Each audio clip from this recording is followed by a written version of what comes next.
Channel को subscribe करने के लिए सब्सक्राइब का बटन दबाएं और हाँ, घंटी बजाना ना भूलें।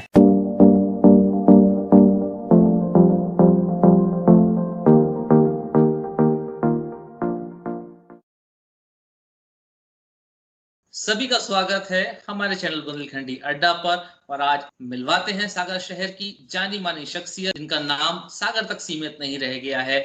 सभी जगह सभी क्षेत्रों में इन्होंने अपनी ख्याति से प्रसिद्धि पाई है, साथ साथ अपने परिवार का नाम, अपना नाम, अपने शहर का नाम रोशन किया है। और हम सब मिलकर आज इनके इसी सफर के साथ रूबरू होंगे, क्योंकि जितने ज्यादा आप उत्सुक हैं इनसे मिलने के लिए, उतने ही ज्यादा हम भी उत्सुक हैं इनके सफरनामे से रूबरू होने के लिए।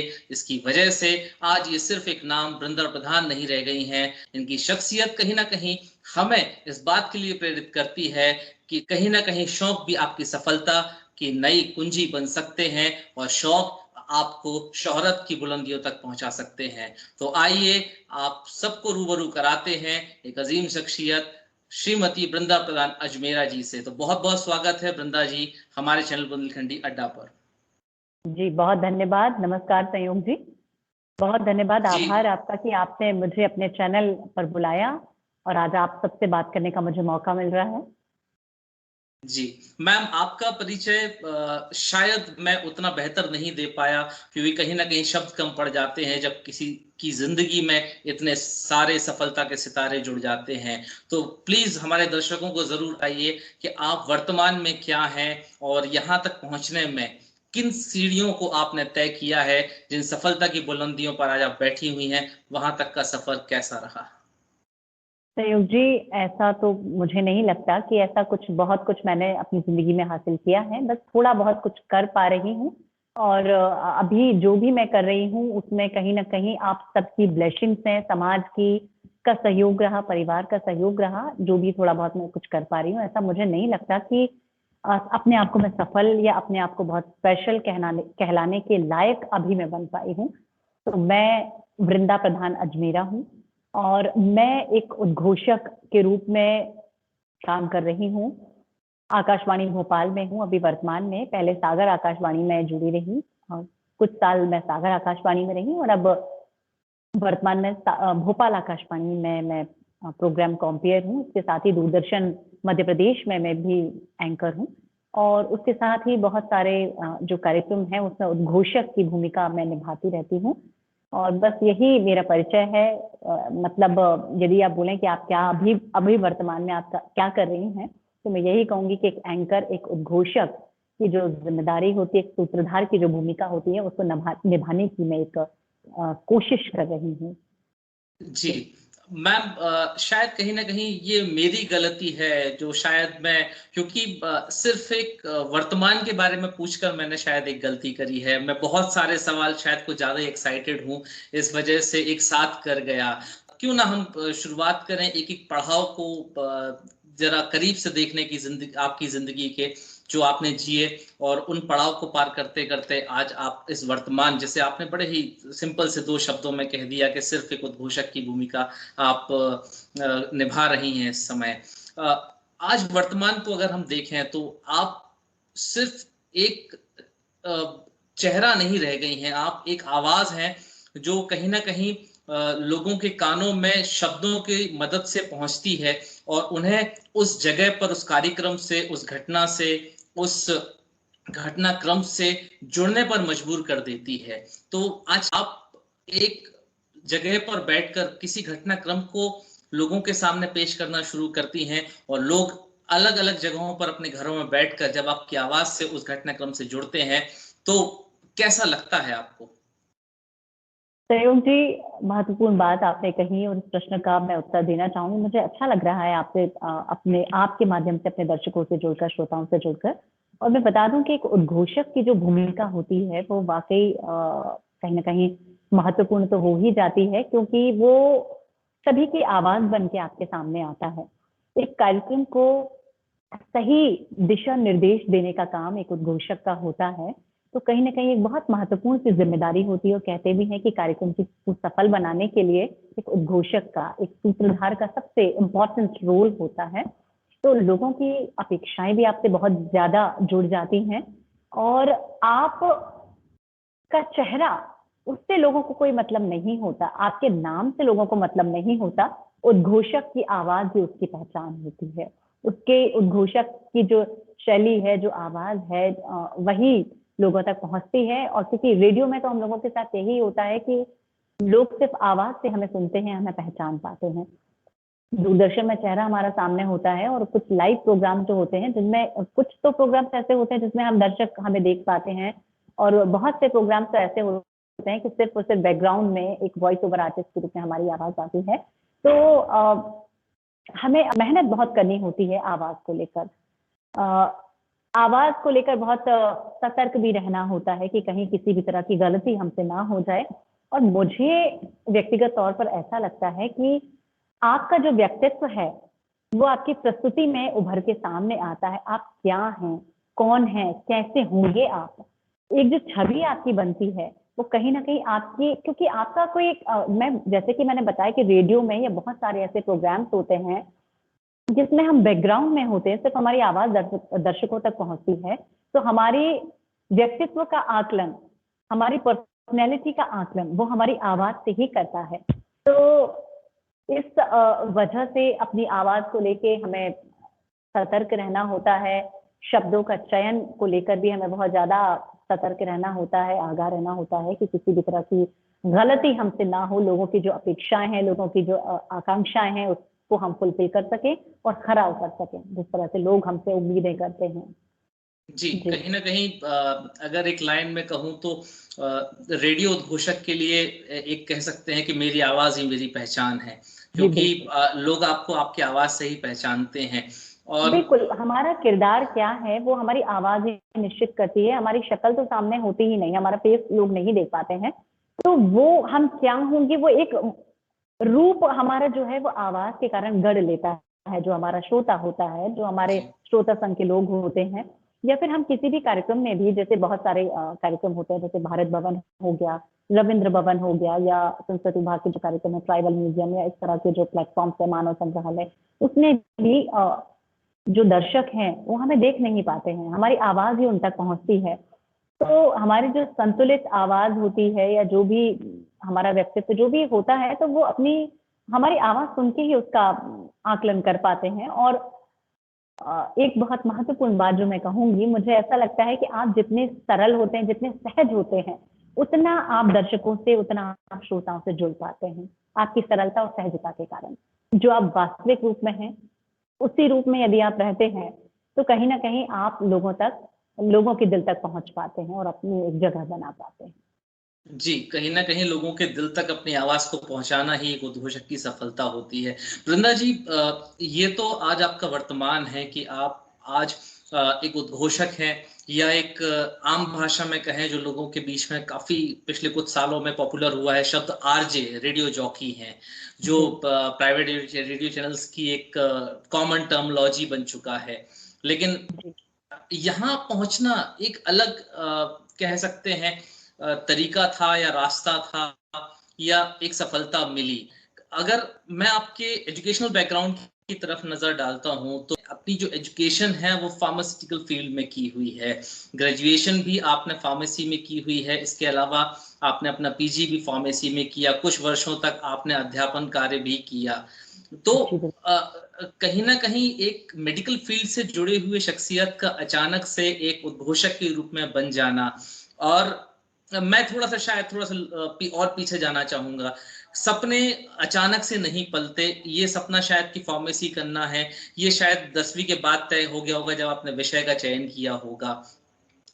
तो वहां से लेकर एम फार्मा तक आना, कुछ साल उस फील्ड में काम भी करना, सडनली इस तरह स्विच हो जाना, ये अचानक हुआ कैसे? सही जी, मुझे ऐसा लगता है कि कहीं ना कहीं आपके जो शौक होते हैं, वो आपकी जिंदगी में जिंदा दिली भरते हैं। जी, सपनों को आकार देने की कोशिश करना, सपने देखना, सपनों को रंग देना, उनको आकार देने की कोशिश करना, ये हम पर निर्भर करता है। तो एम फार्म मैंने किया क्योंकि मेडिकल में मेरा इंटरेस्ट था। शुरू से एक सपना था कि मैं डॉक्टर बनूंगी, मैं डॉक्टर बनूंगी। परिवार की भी उम्मीदें थी, खुद का भी एक था कि मुझे डॉक्टर बनना है। तो 10th के बाद मैंने बायोलॉजी सब्जेक्ट लिया 11th स्टैंडर्ड में, और फिर 11th 12th बायोलॉजी को कंप्लीट करके फिर मैंने 1 साल पीएमटी की तैयारी भी की। उसमें पीएमटी हुआ करता था, तैयारी की, कुछ कम नंबरों से पीछे रह गई और नहीं हो पाया मेरा सिलेक्शन। उसके बाद मैंने सोचा कि नहीं, मुझे मेडिकल फील्ड में ही रहना है, और फार्मेसी में भी मेरा रुझान था, तो फिर मैंने फार्मेसी में करियर बनाने का सोचा। करियर मैंने फार्मेसी में बनाने का सोचा, बी फार्म किया। पर ये जो बात है ना कि शौक जो आपके रहते हैं वो हमेशा साथ चलते हैं, सपने आपके साथ चलते हैं, पीछा किया करते हैं। तो मैं स्कूल लाइफ से ही एक अच्छी ओरेटर थी, एक अच्छी वक्ता थी। शुरू से ही बहुत इंटरेस्ट था स्कूल की करिकुलर को करिकुलर एक्टिविटीज में पार्टिसिपेट करना, भाषण देना, कविताएं बोलना। एक पारिवारिक माहौल भी मुझे कुछ इस तरह का मिला था। पिताजी भी साहित्यिक क्षेत्र से हैं, पिताजी कविताएं लिखते हैं, भाई, छोटा भाई, वो भी कविताएं लिखता है, और मम्मी भी मेरी मतलब पठन पाठन में उनकी गहरी अभिरुचि रही है। तो एक वो परिवार में भी मुझे पढ़ने लिखने का, साहित्य का माहौल बचपन से ही मिला। खुद का भी इंटरेस्ट रहा कि मुझे स्पीच देना है, डिबेट में मुझे पार्टिसिपेट करना है। और फिर मुझे ऐसा लगा कि मंच पर एक बहुत महत्वपूर्ण किरदार होता है, सूत्रधार, संचालक, उद्घोषक जिसे हम कहते हैं, एंकर जिसे हम कहते हैं। मुझे लगता है कहीं ना कहीं ये व्यक्ति बड़ा महत्वपूर्ण होता है, मुझे भी इन तक इस तरह से कुछ करना है। तो चूंकि बोलने की कला थोड़ी बहुत थी, शुरू से रुझान रहा उन चीजों में, पढ़ाई के साथ साथ पढ़ाई में भी अच्छी थी, तो कभी पेरेंट्स ने भी ऐसा दबाव नहीं बनाया कि नहीं ये सब चीजें छोड़ो, आप भाषण, डिबेट, ये सब चीजें छोड़ो। पढ़ाई के साथ साथ ये सब चीजें चलती रही।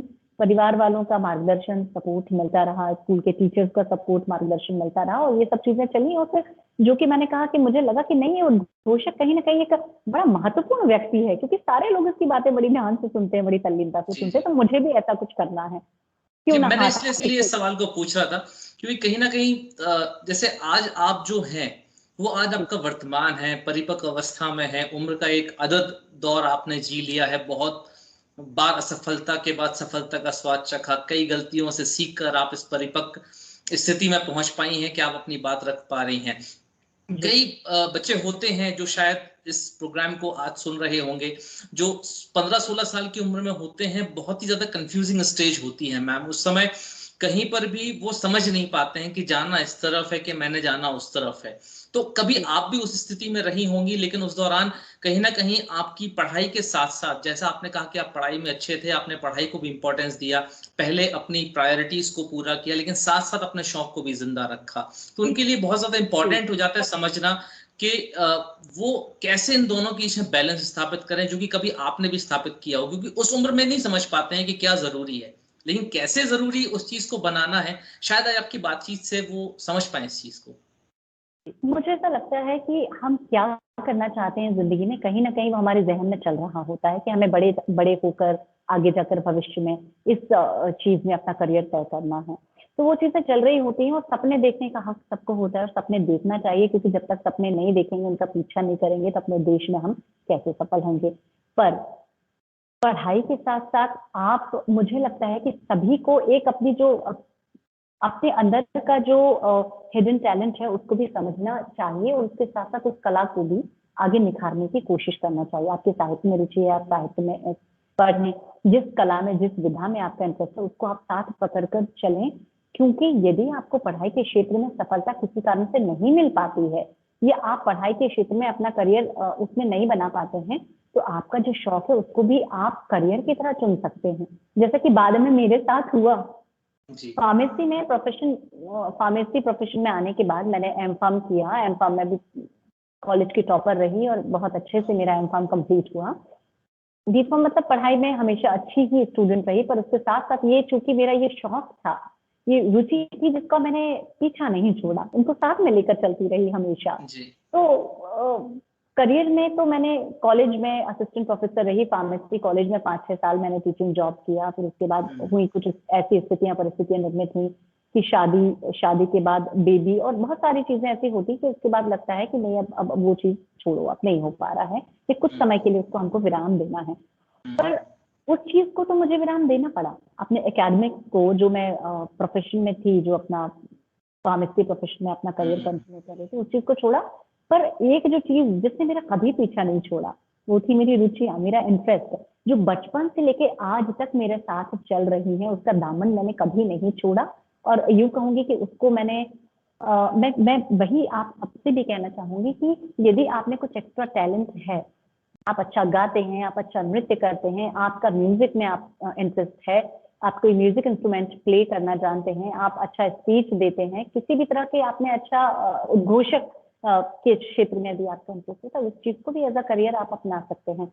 बाकी आपको ऐसा नहीं हो सकता कि आपने कुछ समय के लिए वो चीज की तो उसको आपको छोड़ के आप आगे बढ़ गए। मैं दोनों चीजों को साथ में लेकर चली। और जब मैं अध्यापन कार्य कर रही थी, जब मैं कॉलेज में पढ़ा रही थी, उस समय भी ये चीजें मेरी चलती जा रही थी। मैं कॉलेज में कॉम्पेयरिंग करती थी, फिर समाज के बहुत सारे प्रोग्राम्स में कॉम्पेयरिंग करती थी। और ये कहते हैं ना कि एक अच्छा जो जैसे संगीत का जो क्षेत्र है, उसमें भी सतत अभ्यास करना होता है। गायन का क्षेत्र हो, वादन का क्षेत्र हो, नृत्य का क्षेत्र हो, कोई भी क्षेत्र हो, साहित्य का क्षेत्र, उसमें भी जो अपना कलमकार है, जो साहित्यिक लोग हैं, वो लगातार लिखते पढ़ते रहते हैं। तो उसी तरह हम अपनी किसी भी चीज को छोड़ नहीं सकते यार। व्यस्तता के रहते भी थोड़ा सा टाइम हमें देना पड़ता है। और यदि हम किसी चीज को अपनी कला में पारंगत होने के लिए थोड़ा सा टाइम अपना डिवोट करते हैं, तो कहीं ना कहीं हमें सक्सेस जरूर मिलती है। उस चीज को भी हम अपने प्रोफेशन में अपना सकते हैं। तो हुआ यही कि वो सब चीजें, मतलब फार्मेसी प्रोफेशन के लिए कुछ समय के लिए मैंने विराम दिया, क्योंकि वही हुआ कि शादी के बाद बच्चा, फिर मुझे लगा कि नहीं, हम इतने लंबे टाइम के लिए मैं बच्चे को छोड़कर नहीं जा सकती हूँ। इतना टाइम में नहीं, मुझे जो अपना ये जो एक पीरियड होता है ना कि नहीं, मुझे अपनी मातृत्व जो टाइम है, अपने बच्चे को टाइम देना है, अपने बच्चे के बचपने को एंजॉय करना है, तो सारी चीजें मैं मिस नहीं करना चाहती, तो वो चीज छोड़ी। पर ये जो मेरी रुचियां थी, इसमें मेरा लगातार कहना चाहिए कि रची बसी थी, और पठन पाठन ये सब चीजें चलती थी। मतलब जब मैं अध्यापन का कार्य कर रही थी, असिस्टेंट प्रोफेसर भी थी, उसी समय रेडियो में भी प्रोग्राम कॉम्पेयर के लिए वैकेंसीज निकली। क्योंकि मेरा इंटरेस्ट था, मैं बहुत बचपन से, मतलब सिक्स सेवन्थ स्टैंडर्ड से ही इस फील्ड में कर रही थी कि स्पीच, डिबेट, और जैसा कि मैंने आपको बताया, रुचि तो थी ही। तो मैंने कहा कि क्यों ना, ये वैकेंसी निकली है और मेरा इंटरेस्ट है, मैं कॉम्पेयरिंग वगैरह तो इतने प्रोग्राम्स भी करती ही हूँ, भले ही छोटे छोटे मंचों से, स्कूल से शुरुआत शुरू की किया जाए था क्यों ये ना। सारा, बिल्कुल। तो क्यों ना एक बार ट्राई करती हूँ। कुछ पता नहीं था, रेडियो पहले उस समय नहीं सुना करती थी इतना ज्यादा, तो मैंने कहा चलिए एक बार देखती हूँ, और मैंने अप्लाई किया। और फिर उसके बाद मैं थोड़ी बहुत तैयारी के साथ में गई वहां पर, और सिलेक्शन मेरा हो गया। रिटन एग्जाम क्वालिफाई हो गया। रिटन एग्जाम होने के बाद में मैंने कहा चलो, रिटन तो हो गया है, पर चूंकि मुझे यहाँ की चीजों के बारे में बहुत ज्यादा पता नहीं है, तो इतना आसान नहीं होता। ऑडिशन क्लियर करना बहुत मुश्किल होगा, और ऑडिशन में पता नहीं क्या पूछ लेते हैं, क्योंकि इसमें तो कुछ भी आपको पता ही नहीं है, कोई ऐसा सिलेबस भी नहीं है जिसके अकॉर्डिंगली आप तैयारी करें। और ऑडिशन में भी वो राउंड भी क्लियर हुआ, इंटरव्यू भी क्लियर हुआ, फाइनली मैं पैनल में आ गई, प्रोग्राम कॉम्पेयर यहाँ पर बन गई। अच्छा, एक चुनौती उस समय फिर थी मेरे सामने कि मैं एकदम, मतलब युवा थी उस समय, तो और मैं महिला सभा मैंने सेलेक्ट किया, महिलाओं के लिए प्रोग्राम करना मैंने सुनिश्चित किया। तो ये भी चूंकि एक जो जिम्मेदारी या जो चीज होती है कि महिला बनने के बाद में आप महिलाओं वाले कार्यक्रम कर रहे हैं, उस परिपक्वता, तो उसमें एक परिपक्वता आप में रहती है, वो मैच्योरिटी रहती है, वो चीजें आप समझ सकते हैं। पर एक लड़की, एक युवती, यंगस्टर होने के बाद में आप महिलाओं यंगस्टर के के लिए नाते। प्रोग्राम कर रहे हैं, एग्जैक्टली। जी। तो एक यंगस्टर होने के बाद भी आप महिलाओं के प्रोग्राम कंडक्ट कर रहे हैं, तो ये कहीं ना कहीं चुनौती बड़ा बड़ा काम था। मुझे कहा भी गया कि यार तुम तो एक लड़की हो, अभी अभी क्या तुम्हें युववाणी प्रोग्राम करना चाहिए, फिर आरजे, प्राइवेट आरजे बनना चाहिए, और इस तरह की चीजें करना चाहिए। तुम कहाँ ये सरकारी चैनल के लिए काम कर रही हो, वो भी महिलाओं के लिए काम कर रही हो, तो बड़ा मुश्किल होगा, तुमको छोड़ना पड़ेगा। और मैंने सोचा, मैंने कहा ऐसा कोई भी काम कठिन हो सकता है, असंभव कुछ भी नहीं होता है। और जो जो काम करने की ठानी है, उसको तो हमें करना ही है पूरा। यदि किसी भी काम को आप एंजॉय करते हुए करेंगे ना, तो आपको बड़ा मजा आएगा, और उस काम को आप बहुत खूबसूरती से कर सकेंगे। आप ये सोचेंगे कि अरे यार, इस काम दिया गया, जैसे तैसे करके मुझे पूरा करना है, तो यकीन मानिए वो काम हो तो जाएगा, पर वो जो खूबसूरती, जो परफेक्शन के साथ वो काम हो सकता था, कभी नहीं होगा।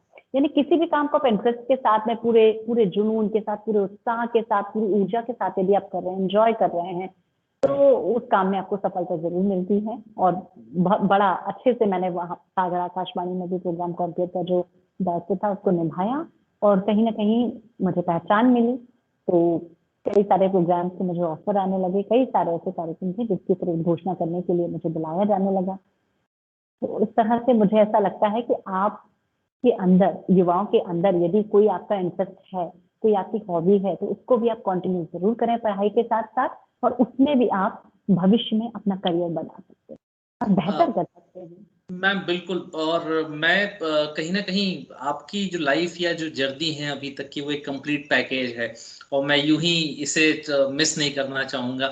ये तो मैंने सिर्फ आपसे एक हिस्से पर आपके एक्सपीरियंसेस या आपके जो भी इस सफ़र में अनुभव रहे, उतार चढ़ाव आपने देखे, उनसे कैसे आपने पार पाया, वो आपने युवाओं के लिए तो बता दिया। लेकिन एक शख्सियत जब तब्दील होती है दूसरे दौर में अपनी जिंदगी के, वृंदा प्रधान, मिस वृंदा प्रधान जब बनी मिसेस वृंदा प्रधान अजमेरा, सागर आकाशवाणी बढ़िया चल रहा था, साथ साथ अपना करियर भी सेटल हो चुका था, एजुकेशन हो गई थी, पीजी हो चुका था, सारा कुछ बहुत अच्छे ट्रैक पर चल रहा था। उम्र लगभग इस दौर में थी कि अपनी जिंदगी का दूसरा जो फेज है उसको शुरू किया जाए, शादी की जाए, घर बसाया जाए। एक लड़की के लिए बहुत ही ज्यादा मैं मुश्किल दौर तो नहीं कह सकता हूँ, लेकिन हाँ बहुत चुनौतियों भरा दौर जरूर होता है जब वो अपने जीवन का एक नया लम्हा शुरू करने की तरफ बढ़ती है। क्योंकि एक अच्छे लाइफ पार्टनर का मिलना, एक सपोर्टिव लाइफ पार्टनर का मिलना कोई गारंटी नहीं होती है जब हम किसी से मिल रहे होते हैं। आपकी जिंदगी में भी जब ये दौर आया, क्योंकि कई महिलाओं या कई लड़कियों के जीवन में ऐसा हुआ है, या शायद मैं यहाँ पर कहना चाहूंगा कई बार कुछ लोग इन चुनौतियों से घबराकर उन्हें एक लाइन बना लेते हैं कि शादी के बाद ये संभव नहीं हो पाया, लेकिन आपने इस चुनौती से भी पार पाया।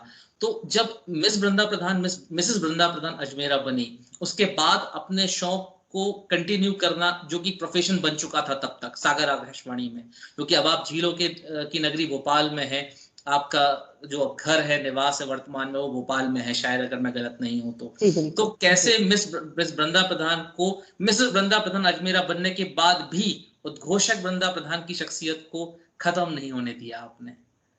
जी, सेव जी, बहुत इम्पोर्टेंट आपने सवाल किया है, और मुझे भी लगता है कि ये जिंदगी का एक कठिन पड़ाव या चुनौती भरा सफर होता है जब एक लड़की की शादी होती है, मैरिड वुमेन वो हो जाती है, तो क्योंकि बहुत सारे पारिवारिक दायित्व होते हैं उनके साथ, और कहीं ना कहीं लोगों की एक्सपेक्टेशन भी बढ़ जाती है कि अब आप एक रिस्पॉन्सिबल लेडी बन चुके हैं, क्योंकि आपकी शादी हो गई है, ससुराल का भी लोगों की उम्मीदें होती हैं, और बहुत सारी चीजें होती हैं। पर जो लोग ये कहते हैं कि शादी के बाद नहीं हो सकता था, नहीं कर पाया, ये मुझे ऐसा लगता है कि ये एक बहाना है। ये कहीं न कहीं एक बहाना है, क्योंकि देखिए सबकी लाइफ में चैलेंजेस होते हैं, सबकी लाइफ में परेशानियाँ होती हैं। परेशानियाँ और चैलेंजेस यदि आपकी लाइफ में नहीं है, तो वो कोई लाइफ भी नहीं है। कहीं न कहीं आपकी ज़िंदगी में चुनौतियाँ आएँगी, तभी आप कुछ सीखेंगे, कुछ आगे बढ़ेंगे, और लोगों के लिए भी अपनी अनुभव साझा करेंगे। हर किसी की लाइफ में चेंज आता ही है, पर हमें, जैसे कि मैंने आपको पहले भी कहा था, कि यदि आपकी रुचि है, तो कैसे न कैसे आपको उसके लिए, जो चीज़ आपको करने में मज़ा आता है, तो वो, उससे आपकी ज़िंदगी में एक नई ऊर्जा, एक नई ताज़गी, एक नया आनंद भर जाता है। तो मैंने जो मेरा शौक था उसको बरकरार रखा, उसको छोड़ा नहीं, उसके दामन को बिल्कुल नहीं छोड़ा, और कहीं न कहीं मैं कैसे न कैसे करके समय बचाती थी, पढ़ती थी, लिखती थी, पढ़ने-लिखने की कोशिश करती थी, अच्छा साहित्य पढ़ने की कोशिश करती थी, जो कि शौक मुझे बचपन से रहा है। पढ़ाई के साथ-साथ मेरा साहित्य पढ़ने का भी शौक रहा है, कई तरह की बुक्स मैं पढ़ा करती थी, कई राइटर्स को मैं पढ़ती थी, तो उस शौक को मैंने ज़िंदा रखा। मुझे यदि रात में 12 बजे टाइम मिल रहा है, तो मैं 12 बजे ही टाइम निकाल कर 15-20 मिनट, आधे घंटे में ज़रूर पढ़ती थी, ताकि मैं नए-नए शब्दों से दोस्ती कर सकूँ, मैं अपने भाषा को समृद्ध बना सकूँ, और मैं कुछ कर सकूँ। मैं ये टैग लगने नहीं देना चाहती थी कि शादी के बाद ऐसा और शादी के बाद वैसा। इस तरह की बातें करके ना हम लोगों के सिंपैथी वोट तो कलेक्ट कर सकते हैं, पर कहीं न कहीं हम भाग रहे होते हैं परिस्थितियों से। और किसी भी नारी का, किसी भी स्त्री का एक नैसर्गिक गुण है जो हमें प्रकृति में प्रदान किया गया है कि धैर्य होता है, साहस होता है, और बहुत सारी समस्याओं को, बहुत सारी परेशानियों को हम सहन करते हुए भी, जूझते हुए भी आगे बढ़ सकते हैं। इसीलिए तो बहुत सारी ऐसी चीजें हैं कि जो सिर्फ महिलाएं ही कर सकती हैं, पुरुष वो काम नहीं कर सकते हैं। तो हम क्यों इस तरह की बात करें कि हम नहीं कर पाए, या फिर काम बहुत ज्यादा था, या हमारे ऊपर प्रेशर था, परिवार का ये था वो था। मैं भी करती थी। नए माहौल में जाने में, नए लोगों को समझने में कहीं ना कहीं वक्त लगता है, उन्हें हमें समझने में, हमें उन्हें समझने में। पर हम यदि अपने सपनों का पीछा करते रहें, हम यदि अपनी रुचियों को जीने की थोड़ी सी कोशिश करें, तो निश्चित ही यकीन मानिए कि हमारी जिंदगी में नई स्फूर्ति देती हैं, नई ऊर्जा जी। का संचार करती हैं।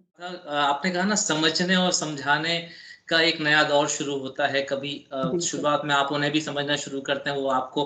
कभी उनकी तरफ से ऐसा रिएक्शन नहीं आया, यार मैंने शादी तो की थी एक एम फार्म एजुकेटेड लेडी से, ये अचानक से उद्घोषक कहाँ से मुझे मिल गई? देखिए, इस बारे में तो मैं यही कहूंगी कि शायद मैं मतलब इस बात में तो यही था कि एक सुलझी हुई लड़की उन्हें मुझे दिखी, मेरे विचार उन्हें पसंद आए, और शायद इसीलिए हम विवाह के बंधन में बंधे और हम एक हुए। तो मेरी जो सोच है, विचारधारा है, उन्हें पसंद आई थी। उन्होंने प्रोफेशन के कारण ऐसा नहीं था, उन्हें ये तो पता था कि इसका इन सब चीजों में रुझान है। फिर वो देखते भी थे कि इसका बड़ा इंटरेस्ट है, कि मतलब दिन भर घर के कामों को निपटाते हुए, क्योंकि हमारी ज्वाइंट फैमिली थी, हमारे फैमिली में सारे लोग थे, मदर इन जी। लॉ, फादर इन लॉ, हमारे जेठ जेठानी, दादी सास, सारे लोग थे हम, मतलब इतनी बड़ी फैमिली थी। और उसके बाद भी कैसे ना कैसे करके, थकने के बाद भी मैं थोड़ा सा वक्त निकालती और अपने शौक को जिंदा रखने की कोशिश करती। इसमें मेरे हस्बैंड का, रोहित अजमेरा जी का, मुझे बहुत योगदान मिला, उनका बहुत मोटिवेशन मिला, और उनको भी लगता था कि नहीं, इसमें टैलेंट है। क्योंकि मैम कहीं ना कहीं ये समझा पाना बहुत मुश्किल होता है ना, कि आप अपने शौक को लेकर या अपनी हॉबी को लेकर कितने सीरियस हैं, आप जानते हैं। लेकिन जी। आपका आपके साथ आपकी जिंदगी का एक जी। अभिन्न हिस्सा बन चुका है, उसके जी। उसे ये समझा पाना कि आप कितने सीरियस हैं, ये थोड़ा सा टाइम टेकिंग है, या कह सकते हैं मुश्किल होता है। कि क्योंकि अजमेरा साहब को ये आप समझा पाए कि आप कितने सीरियस हैं। उन्हें पता था विवाह के बंधन में बनते वक्त कि इन्हें शौक है, ये शौकिया तौर पर करती हैं। लेकिन परसेप्शन होता है ना, कि चलो मैं तो शादी कर रहा हूँ एक एम फार्म एजुकेटेड लेडी से, जो एक एट प्रेजेंट प्रोफेसर है, ठीक है। लेकिन हाँ, कभी कभी एज अ हॉबी चली जाती है रिकॉर्डिंग के लिए, लेकिन उसको मेन प्रोफेशन में कन्वर्ट कर लेगी, ये तो शायद उनको भी नहीं अंदाजा होगा। और कहीं ना कहीं उनके लिए ये समझ पाना शायद थोड़ा टाइम टेकिंग रहा होगा। मैं इसलिए कह रहा हूँ क्योंकि कहीं ना कहीं आपने कहा था ना कि ये कई लोग एक बहाना है कई महिलाओं के लिए, तो इन महिलाओं के लिए एक स्ट्रॉन्ग मैसेज के रूप में जा सकता है शायद आपका ये जी। स्टेप, जो बिल्कुल। आपने शायद उस समय लिया होगा, कि कैसे अपने लाइफ पार्टनर को ये समझाएं कि ये सिर्फ शौक नहीं है, ये शौक मेरी सांसें हैं, जो मेरी जिंदगी के साथ चलेगा जब तक मैं हूं इस दुनिया में। सयुग जी, इस बारे में तो मैं कहूंगी कि मैं बहुत लकी हूँ कि मुझे ये समझाने की कभी जरूरत ही नहीं पड़ी, कि मतलब ये जो है, ये मेरी जिंदगी का, ये जो क्षेत्र है वो मेरी जिंदगी का अभिन्न हिस्सा है, मैं उसके बिना नहीं रह सकती। या मुझे खुद को भी नहीं पता था कि मैं इतना डिवोटेड और डेडिकेटेड हो जाऊंगी इस चीज में, या मुझे आज जो भी कुछ थोड़ा बहुत कर पा रही हूँ, तो मैं इतना कुछ कर पाऊंगी। बस मुझे ऐसा लगा कि जो भी मुझे काम मिला उसको मैंने पूरी निष्ठा, कर्मठता, मेहनत के साथ में किया। हर एक प्रोग्राम के लिए बड़ी मेहनत करती थी। कई बार ऐसा होता था कि रात में, मतलब सुबह 4 बजे से उठकर मैं अपने प्रोग्राम की स्क्रिप्ट तैयार कर रही हूँ, और फिर उसके बाद मैं पूरा खाना वाना सब कुछ रेडी करके, और उसके बाद मैं जा रही हूँ अपना प्रोग्राम देने के लिए। और बहुत थकी हारी जब मैं, मतलब जैसे 4 बजे से रात में उठकर, या 3 बजे से मैं अपनी स्क्रिप्ट लिख रही हूँ, घर का पूरा काम करके, क्योंकि उस समय ज्वाइंट फैमिली ही थी हमारी, तो हम जा रहे थे प्रोग्राम देने के लिए। तो उस समय भी हमारे ऊपर एक प्रेशर रहता था, आप कितना थके हैं, या आपके घर में कौन सी परेशानी है, आपका बच्चा बीमार है, आपके घर में किसी की तबीयत खराब है, या जो भी आपकी परेशानियां हैं, उनका रिफ्लेक्शन, उनकी किसी भी तरह की जो चीजें हैं, झलक है, वो आपके प्रेजेंटेशन में नहीं आना चाहिए। नहीं आनी चाहिए। श्रोताओं को एक फ्रेश आवाज चाहिए, खनकती हुई आवाज चाहिए, एक बेहतरीन अंदाज चाहिए, और शायद इसीलिए वो आपका प्रोग्राम सुनेंगे। कोई भी लिसनर आपको तभी सुनेगा जब उसको आपका अंदाज, आवाज पसंद आएगी, उसको आपका प्रस्तुतिकरण, आपका प्रेजेंटेशन पसंद आएगा। और यदि आप एक थकी हुई आवाज के साथ जा रहे हैं या पुराने टूटे फूटे की चीजों को लेकर वही रिपीट करते हुए मैटर को लेकर आप जा रहे हैं तो कोई सुनना पसंद नहीं करेगा। श्रोता हमेशा नई चीजें चाहता है, नया कंटेंट चाहता है, कुछ अच्छा चाहता है, कुछ डिफरेंट चाहता है। तो एक श्रोताओं की जो उम्मीद है हमें उसको भी पूरा करना होता था। हमें अपने घर की परेशानियों को, घर के काम को, घर की थकान को वहीं पर छोड़कर जाना होता था। जब हम जी स्टूडियो में एंटर हो रहे होते थे तो एक फ्रेश लेडी वहां पर जाना, क्योंकि ना तो हमारी शक्ल उससे दिखाई दे रही है, हमारी एक फ्रेश आवाज उन तक पहुंच रही है और जो हमें दर्शकों के दिल तक पहुंचाने का काम कर रही है। हमारी आवाज ही चूंकि पहचान होती है और आवाज से ही हमारा व्यक्तित्व का डिटर्मिनेशन होता है, तो उसके साथ हमें जाना होता था। तो ये बहुत चैलेंजिंग भी होता था, टफ भी होता था और घर वाले भी ये देख रहे होते थे कि ये लड़की कितनी मेहनत कर रही है। परिवार को भी वो साइमल्टेनियसली मैनेज करने की कोशिश कर रही है कि एक मतलब जो एक परफेक्ट होम मेकर होता है ना, कि घर के दायित्वों को, जिम्मेदारियों से भी मुंह नहीं मोड़ना और वो काम को भी आप बखूबी कर रहे हैं। ऑफिस से आने के बाद भी अपने बैग को साइड में रख के आप घर के कामों में जुट जाते हैं उसी खुशी के साथ। क्योंकि हम किसी को ये नहीं कह सकते ना मैं थकी हारी आई हूँ। आप थके हारे आए हैं, ये आपकी परेशानी है। घर वालों ने तो आपको नहीं कहा ना कि आपको जाना है, आपको प्रोग्राम करना है। ये हमारी खुशी है, हमारी इच्छा है, हमारा शौक है, इस कारण मैं बाहर जा रही हूँ काम करने के लिए। तो जितनी खुशी, जितनी आत्मीयता के साथ में बाहर वालों से मिल रही, उतनी ही प्यार, उतनी ही सम्मान, उतनी ही अपनेपन से मुझे घर वालों के साथ भी पेश आना होगा।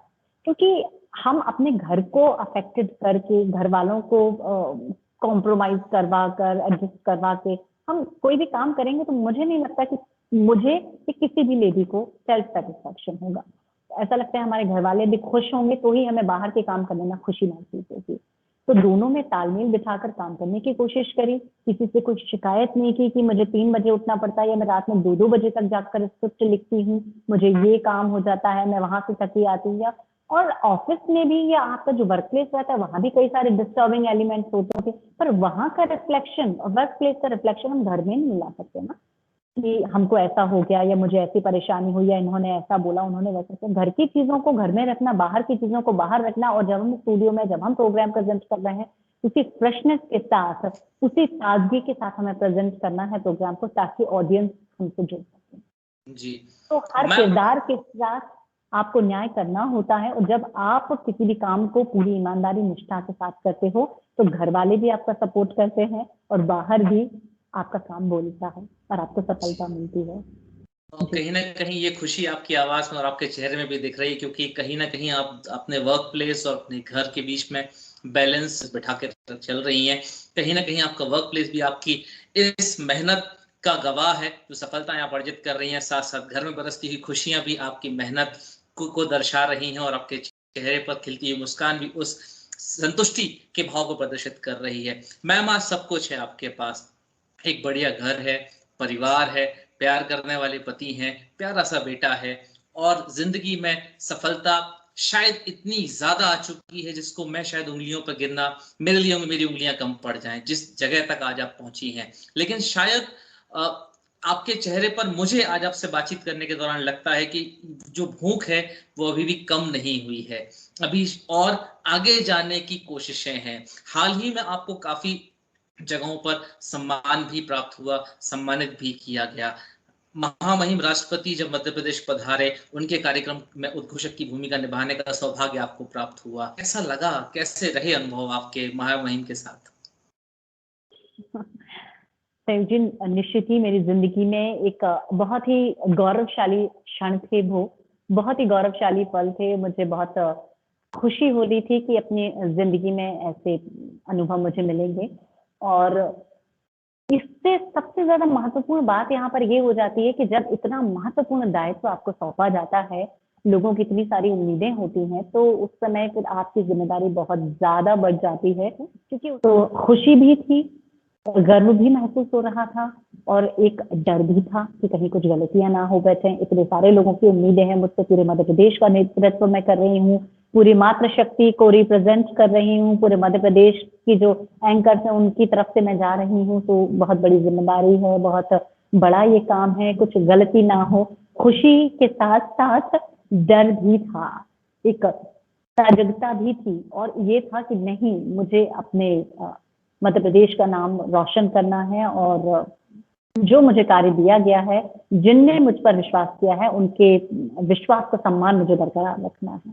तो अपने जी कार्य को मैंने बहुत निष्ठा, ईमानदारी के साथ करने की कोशिश भी की और मेरी लाइफ में एक बहुत बड़ा टर्निंग पॉइंट मुझे मिला, एक लंबा मतलब कहना चाहिए कि बहुत बड़ा ब्रेक मुझे मिला। राष्ट्रपति जी, महामहिम राष्ट्रपति जी को देखना, उनके कार्यक्रम की हज़ारों लोगों के बीच में उस कार्यक्रम का विधिवत संचालन करना, तो आत्मविश्वास से भी भर गई। बहुत सारी ऊर्जा मुझे मिली, मुझे लगा कि नहीं मैं अच्छा कर सकती हूँ, मैं कर सकती हूँ और बहुत लोगों की सराहना, एप्रिसिएशन मुझे मिला और उसके बाद तो कहना चाहिए कार्यक्रम, बहुत सारे कार्यक्रम मुझे मिलने लगे। तो माननीय मुख्यमंत्री जी के भी बहुत सारे प्रोग्राम मैंने किए और अभी कर भी रही हूँ और कई सारे विभागों के कार्यक्रम में करती आ रही हूँ। संस्कृति विभाग के भी कई प्रोग्राम्स मैंने किए और जब उस कार्यक्रम के बाद कहीं न कहीं ज़िंदगी में एक नया मोड़ आया, पर वो कहते हैं ना कि डर के आगे जीत है और यदि जी आप कोई भी काम पूरा समर्पण, निष्ठा, ईमानदारी के साथ करते हैं, अपने पूरा 100% यदि आप देते हैं, तो आपको सफलता ज़रूर मिलेगी। कोई भी चीज़ कठिन हो सकती है, पर नाम कुछ भी नहीं हो सकता है। तो मैंने भी जी करने की कोशिश की और जी। कहीं न कहीं सफल भी हुई और अच्छा करने की कोशिश कर भी रही हूँ। इससे पहले कि हम लोग विदा लें, आज आपके समूल्य समय में से कुछ घड़ियां और हम आपसे मांगना चाहेंगे और काफी सारे यंगस्टर्स और मुझ जैसे लोग भी ये जानना चाहेंगे कि आप जैसे सफल उद्घोषक बनने के लिए या ना कि चाय बनाने के लिए क्या जरूरी होता है ये पता होना जरूरी है, ऐसी एक सफल उद्घोषक बनने की जो रेसिपी है ना वो प्लीज बता दीजिए। रेसिपी शब्द शायद थोड़ा चालू हो गया है, लेकिन मैं चाहूंगा कि कुछ जो क्वालिटीज या जो क्वालिफिकेशंस चाहिए वो प्लीज हमारे साथ साझा करें, कैसे बन सकते हैं हम। देखिए, एक अच्छा उद्घोषक, चूँकि मैं खुद भी बहुत अच्छी एंकर या बहुत अच्छी उद्घोषक नहीं हूँ, पर मुझे ऐसा लगता है कि जो चीज़ें महत्वपूर्ण होती हैं, जिन चीज़ों का मैं ध्यान रखती हूँ एंकरिंग के दौरान या अच्छा उद्घोषक बनने के लिए जो जो चीज़ें बहुत ज़रूरी हैं, जिनको मैं कोशिश करती हूँ कि उस क्राइटेरिया को मैं फुलफ़िल कर सकूँ, उन बातों का मैं ख़्याल रख सकूँ। कुछ इस तरह से है कि सबसे पहले तो भाषा को समृद्ध करना बेहद ज़रूरी है।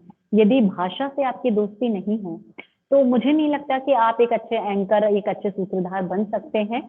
शब्दों की रिपीटेबिलिटी नहीं होना चाहिए। कोई भी कार्यक्रम आप कंडक्ट कर रहे हैं, कोई भी प्रोग्राम आप प्रेज़ेंट कर रहे हैं, तो उसके लिए ज़रूरी है कि नए-नए शब्द आपके पास हों। नए-नए शब्द होंगे, नए-नए शब्द तभी होंगे जब आपकी शब्दों से दोस्ती होगी, जब आपकी भाषा समृद्ध होगी। तो इसके लिए बेहद ज़रूरी हो जाता है कि हम अपने पठन-पाठन को सतत रखें। कोशिश करें कि रोज़ आप बहुत ज़्यादा टाइम यदि नहीं भी दे पाते हैं, तो कम से कम जो इस फ़ील्ड में आना चाहते हैं, जो एंकरिंग में, उद्घोषणा के क्षेत्र में आना चाहते हैं या जो ओरेटर बनना चाहते हैं या इस तरह की चीज़ों में अपना हाथ आज़माना चाहते हैं, उनके लिए बहुत ज़रूरी हो जाता है कि थोड़ा-सा वक़्त निकाल कर हम पढ़ें ज़रूर। एक अच्छा साहित्य पढ़ने की कोशिश करें। जो भी राइटर आपको पसंद है, जो भी विधा आपको पसंद है, गद्य पसंद है, पद्य पसंद है, कहानी, संस्मरण, इतनी सारी जो विधाएँ होती हैं लेखन की, किसी भी विधा को आप ज़रूर पढ़ें, अच्छा साहित्य पढ़ने की आप कोशिश करें, शब्दों से दोस्ती करें, भाषा को समृद्ध बनाएँ ताकि एक किसी भी प्रोग्राम को बहुत इफ़ेक्टिव वे में आप प्रेज़ेंट कर सकें। और एक बहुत महत्वपूर्ण बात कि किसी भी एंकर के लिए बहुत ज़रूरी हो जाता है कि आपका प्रोनंसिएशन यानी उच्चारण एकदम क्लियर हो। आपका प्रोनंसिएशन बहुत अच्छा होना चाहिए, शुद्ध होना चाहिए, डिक्शन आपका क्लियर होना चाहिए। मतलब डिक्शन, प्रोनंसिएशन ये बहुत इम्पोर्टेंट है। इनको यदि आप चाहें कि 2-4 दिन में उच्चारण को हम ठीक कर लें, तो ये इम्पॉसिबल है, पॉसिबल ही नहीं है। क्षेत्रीयता का भी कई बार बड़ा प्रभाव सा होता है। जैसे सपोज़ हम बुंदेलखंड अंचल के हैं, कोई बघेलखंड के होते हैं, कोई अपना बिहार के हैं, यूपी के हैं। तो जो क्षेत्र विशेष है उसका प्रभाव, उसका रिफ्लेक्शन, वहाँ की जो बोली है, वो टोन, वो लहज़ा और टोन हमारी हमारा। बातचीत में कहीं वो झलकता है। तो इसके लिए भी हमें प्रैक्टिस करना पड़ेगा। जैसे एक संगीत का जो विद्यार्थी होता है, वो एक लंबा रियाज़ करता है, लंबे समय तक उसका रियाज़ होता रहता है। एक जो म्यूज़िक इंस्ट्रूमेंट्स प्ले करते हैं, उनके लिए भी सतत अपना वो करना पड़ता है, तैयारी करनी पड़ती है। जो एक साहित्यकार होता है, वो भी अपनी पढ़ना-लिखना लगातार जारी रखता है। बिल्कुल उसी तरह उद्घोषणा के क्षेत्र में जो व्यक्ति हैं या जो आना चाहते हैं, जो अपना करियर बनाना चाहते हैं, इसको अपना इस शौक को अपना करियर बनाना चाहते हैं, तो उसके लिए बहुत ज़रूरी हो जाता है कि आप मिरर प्रैक्टिस भी आप कर सकते हैं। यदि आप बिगिनर हैं, तो आप कोशिश करें कि आप मिरर प्रैक्टिस करें।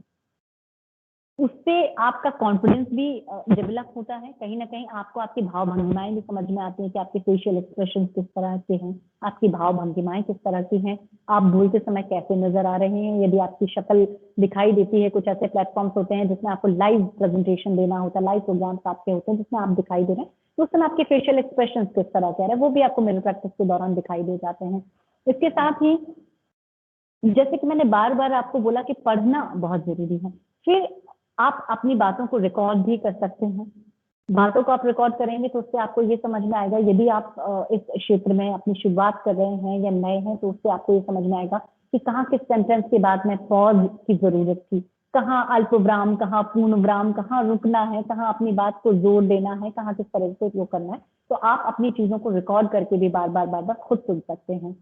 एक और महत्वपूर्ण बात मुझे लगता है कि प्रोग्राम आप प्रेजेंट यदि करना चाहते हैं तो उसके लिए आपको बहुत ज्यादा सुनने की भी जरूरत है। कहते हैं ना कि एक अच्छे वक्ता के लिए एक अच्छा श्रोता होना बहुत जरूरी होता है। यदि आपको एक बहुत अच्छा वक्ता बनना है तो आप लगातार सुनते रहें, लोगों को सुनते रहें, लोगों के थॉट्स को एक्सचेंज करेंगे, उनकी चीजों को आपको जानने का, पहचानने का मौका मिलेगा।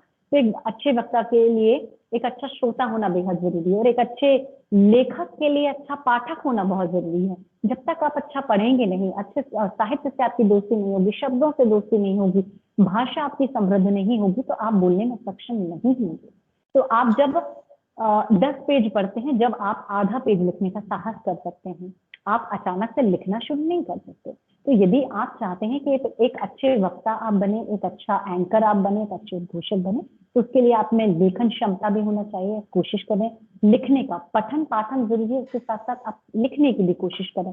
हो सकता है शुरुआत में आपके शब्द इतने खूबसूरत ना हो, पर लिखने से आपको अपनी कमियां समझ में आएगी, आपको समझ में आएगा कि आप लिखने में क्या गलतियां कर रहे हैं, या इसकी जगह ये दूसरा शब्द यदि हम प्रयोग करते तो वो ज्यादा बेहतर हो सकता था, वो ज्यादा खूबसूरत हो सकता था। तो इस तरह से अपनी बातों को हम रिकॉर्ड कर सकते हैं, और जो दूसरे प्रेजेंटर्स हैं और जो दूसरे एंकर्स हैं उनके प्रोग्राम को हम बहुत ध्यान से सुने, क्योंकि हमेशा सुनने से, देखने से हमें नया कुछ सीखने को, समझने को मिलता है। अपने आप को परफेक्ट ना मानते हुए मैं बहुत लोगों के प्रोग्राम्स देखती हूँ। जब भी कोई छोटा सा सेशन मुझे करना होता है, जब एक छोटा सा भी मैं प्रोग्राम कर रही होती हूँ, जब मैं रेडियो में अपना कोई प्रोग्राम प्रेजेंट कर रही होती हूँ, तो मैं दूसरे एंकर्स को जरूर सुनती हूँ, कई बार सुनती हूँ, अलग अलग एंकर्स को सुनती हूँ कि उनका लहजा कैसा है, उनकी शब्द शैली कैसी है, उनका कंटेंट किस तरह है, और मैं क्या बेहतर कर सकती हूँ, मैं क्या इनोवेटिव कर सकती हूँ। क्योंकि वही घिसे पट्टा चीजें आप रखेंगे, उन्हीं चीजों की पुनरावृत्ति होगी, शब्दों की पुनरावृत्ति होगी, लोगों को नया नहीं मिलेगा तो वो आपको क्यों एक्सेप्ट करेंगे। हर इंसान जिंदगी में कुछ नया और बेहतर चाहता है।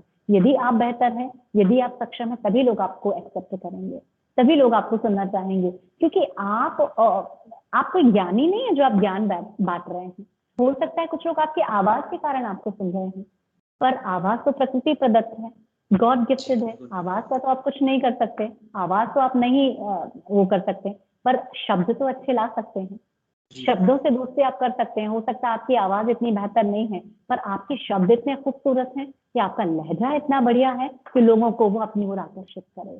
तो जो चीज हम नहीं अपने आप में ला सकते हैं, शब्द आवाज को हम नहीं ला सकते, भगवान ने हमको दी थी, पर आवाज को हम और खूबसूरत बनाने के लिए एक प्रैक्टिस तो कर सकते हैं, अपनी शैली को सुधार सकते हैं, अपने लहजे को इम्प्रूव कर सकते हैं, अपने प्रेजेंटेशन को बेहतर बना सकते हैं। और इन्हीं सब चीजों का कंबाइंड इफेक्ट होता है जो आपकी उद्घोषणा में, आपके प्रेजेंटेशन में, आपके एंकरिंग में नजर आता है।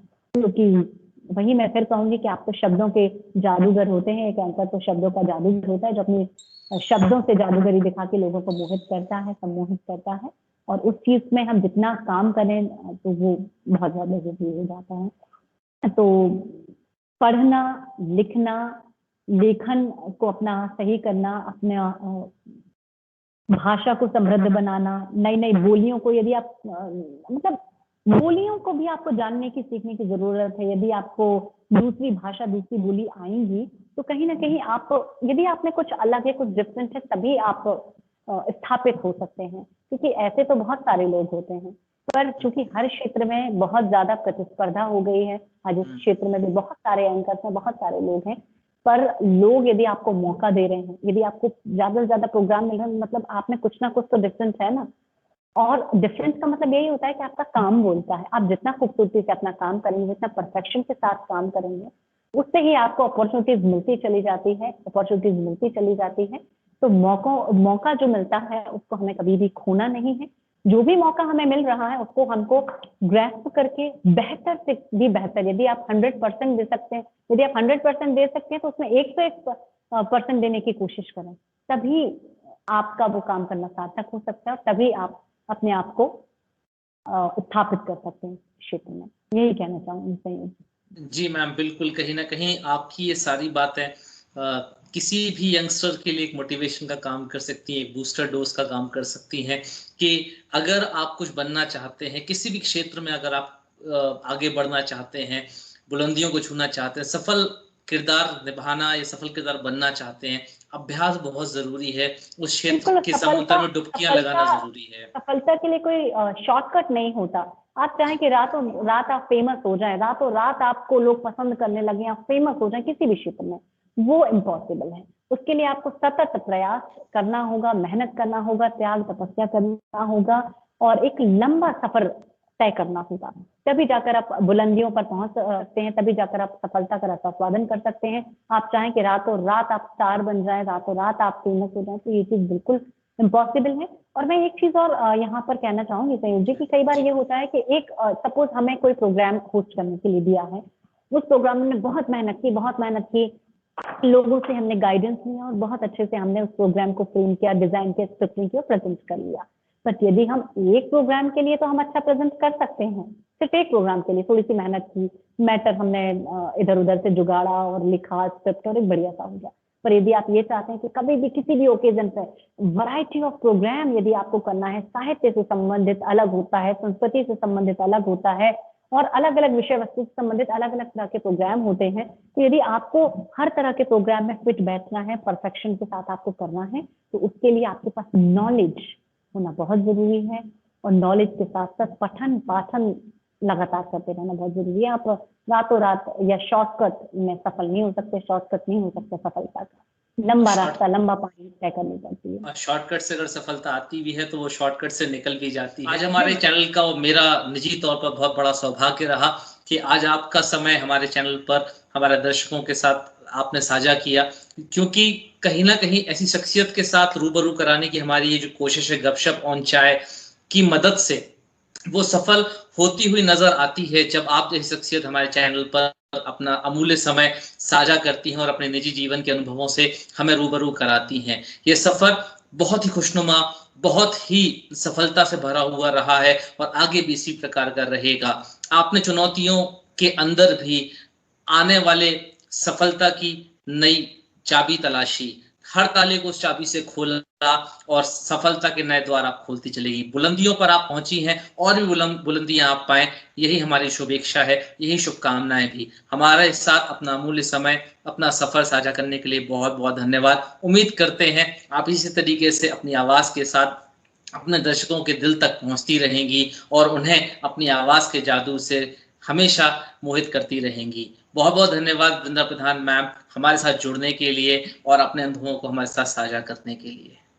बहुत बहुत धन्यवाद संयोग जी, आपने मुझे अपने चैनल पर इनवाइट किया, मुझे बोलने का मौका दिया और अपने दर्शकों तक, श्रोताओं तक और आप सभी जो हमारे देश दुनिया में बैठे हुए लोग हैं जो इस प्रोग्राम को देख रहे हैं, उन तक अपनी बातों को, अपनी सोच को पहुंचाने के लिए मुझे आपने जो वक्त दिया उसके लिए आपका भी बहुत धन्यवाद, आभार।